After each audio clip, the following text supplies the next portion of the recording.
Hi, and thank you for joining me for another video. And friends, I thought I should make a pretty quick video explaining what is the oral law, just because I realized that many had a problem understanding my latest video, mainly because many had an erroneous notion of what is oral law. So first and foremost, I have to make sure that you know what is the written law.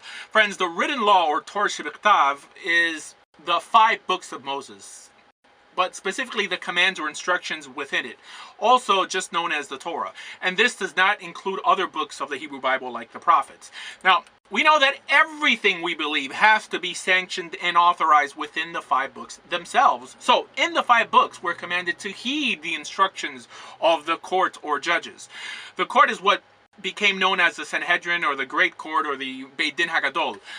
And the rulings or the decisions of this court is what ultimately became known as oral law. Why was it called oral? Because unlike the written law that never changed and really was the pillar for everything that exists in Judaism, their law, the laws of the judges, were just there to protect the written law, and thus were charged to develop a set of laws that would change depending on the times that the Jews lived in, and never was meant to ever intentionally become static.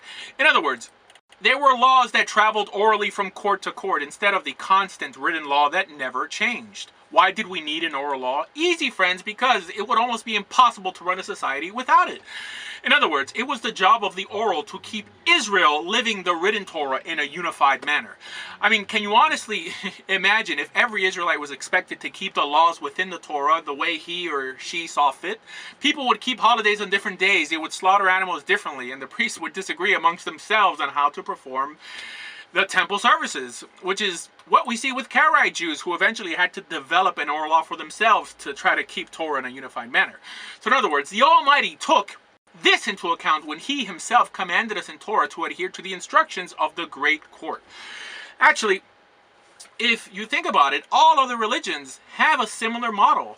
I mean, that they have other works that unify their people on some common understanding of their central source text, like the Hadith to the Quran or the letters of Paul to the Gospels.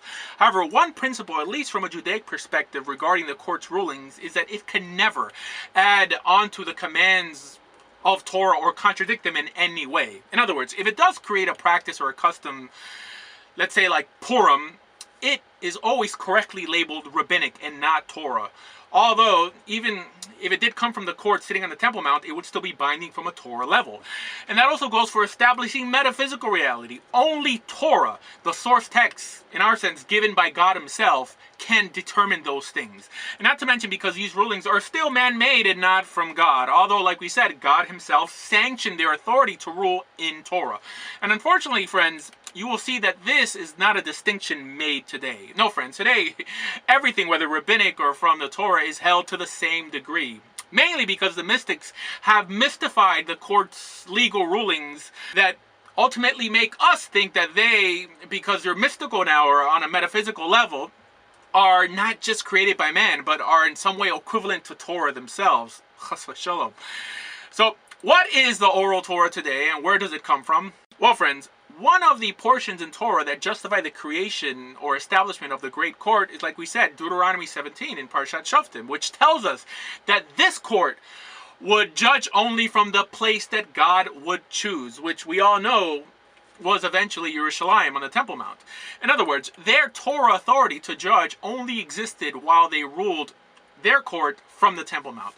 So after the temple was destroyed and the Jews were dispersed to the ends of the earth, the rabbis felt that this was going to be a very, very long exile, as prophesied by the earlier prophets. So they decided to compile the remaining rulings that were not expected to change because they were no longer on the Temple Mount in a book called the Mishnah. In other words, if they felt that the court would have been restored in any way, they would have never compiled the Mishnah. And that's why they never created it earlier, mainly because the court was still in session. In other words, laws were still changing and adapting. Now, friends, you're probably wondering, how were the members of the court chosen? Well, easy. Just like they're chosen today by the court itself. In other words, nothing fundamentally new took place in the Jewish world without their rulings, and even the electing of one of their own. Actually, this is how Moses elected them, by putting on them what God had initially placed on him. This process was also known as smicha, and even within smicha itself, there were different variations of smicha. And these individuals who had smicha, in other words, ordination, were the ones known as the rabbis. So no, your rabbi today, even myself, do not have authentic smicha, solely because the chain of transmission and authority was broken long, long ago. So actually, anyone with the title rabbi today only holds ceremonial smicha, created during the Renaissance by Jewish teachers to, in a way, have a respectful title for Israel's clergymen. So no, there are no real rabbis today from at least a Talmudic authoritative perspective. Which is a few reasons why those who know halakha and Torah find it ridiculous when leaders today try to change Judaism from an authoritative perspective when they are not part of an authorized Sanhedrin. I know, friends, this current Sanhedrin that was formed a few years ago in Yerushalayim is not a real one. Actually, I don't really know what it is. So, anyways, friends, to quickly recap, Judaism, in terms of binding practice, closed its doors after the destruction of the Second Temple. In other words, no one else had the authority to establish binding law. Now, your next question probably is, how was it that the Sanhedrin existed in other places like Tiberia or Yavne before it was abolished? In other words, if they were away from the Temple Mount, how did they hold any power? And the truth is that from a Torah perspective, they no longer had any authority. However, from a national perspective, they did, because they were still the judges of Israel. So their laws is what became known as fully rabbinic ordinances, unlike the ordinances that were developed on the Temple Mount that had a binding Torah authority along with them. No, friends, these were only expected to be kept from a nationalistic perspective. Additionally, the Rambam himself even explains that before they were exiled from the Temple Mount, they ruled their new form of authority into existence for unity's sake. But this rule could never override rulings authorized from Torah, that again, from a Torah perspective, only derived from the Temple Mount. Okay, good so far? So, what constitutes oral law? Easy, friends. The rulings of the court and their legal interpretations of certain portions of the written law, and that's it. So where can we find the oral law? Well, if I had to give you one work that would encompass all of the oral law, it would have to be the Mishnah. Although the whole Mishnah is not oral law. There are actually many portions within it that are just folklore or even advice. Now, because the Mishnah itself was really compiled in such a terse fashion, it gave birth to works whose sole goal was to interpret the halachic concepts within the Mishnah. And that's the Talmuds, both of them, Bavli and Yerushalmi, along with the Sifra, the Sifri, the Tosefta, and the Mechilta. And these works give us a complete understanding of oral law, although these books in themselves are not considered oral law, but rather the oral law is within them, along with other things like we said, advice and legends, which are not part of the oral law for the simple fact that they contain no law.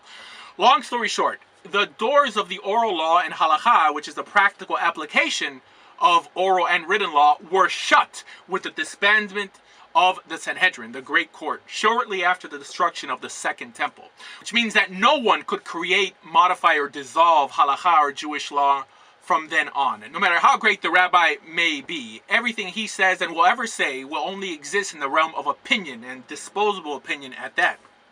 Whether it's Rashi, the Rambam, the Chafetz Chaim, and whoever came after the court that did not sit on the court, my friends, does not actually speak for Judaism. Not to mention the mystical works that are not legal in nature, like the Tanya, the Zohar, no matter when they were written or by whom they were written. If what's being taught or expounded on does not derive from the Mishnah or the Torah, it's ultimately not considered Judaism. So, what would be the simplest way to learn the oral law today? Well, the simplest way is to get a codification of the oral law. In other words, a work that has done the daunting task of extracting all the oral law from the works I just mentioned, from both Talmuds, not to mention the Sifra, the Sifri, the Tosefta, and the Mechilta. In other words, a work that put all the applicable laws in a concise format for us to learn. And honestly, friends, to date, there's only really one work that has done this completely, and that's the Rambam's Mishnah Torah. Now, there are other works that have tried, like the Shulchan Aruch, but never completely finished codifying all the oral law, which leaves parts of its codification suspect, mainly because his work, the work of the Mechaber, lacked the presence of the complete code to confirm many of the Shulchan Aruch's opinions against it. And friends, please beware of twisted ideas floating around regarding the oral law, such as that we Jews believe that it was given along cite the written law on Mount Sinai, or that we consider it divinely inspired, or that everything a rabbi teaches even today is considered oral law, or that we Jews consider works like the Zohar, the Tanya, or Kabbalah in general to be part of the oral law. Now, there are a set of laws known as Halacha Moshe Sinai, which the Rambam limits to around 30 laws, which the rabbis stated must have derived directly from Hashem on Har Sinai. But again, even this understanding is one that's rabbinic in nature and not one that's completely metaphysically true, although these laws are still 100% binding from a Torah level. And friends, you must never, never forget that it is the written Torah that is our basis. In other words, that we are Torah Jews first and foremost, and Rabbinic Jews secondly. And again, only Rabbinic because its job is solely to amplify and magnify the written law. My friends, for more information on everything Jewish, please visit doordea.com. Thank you.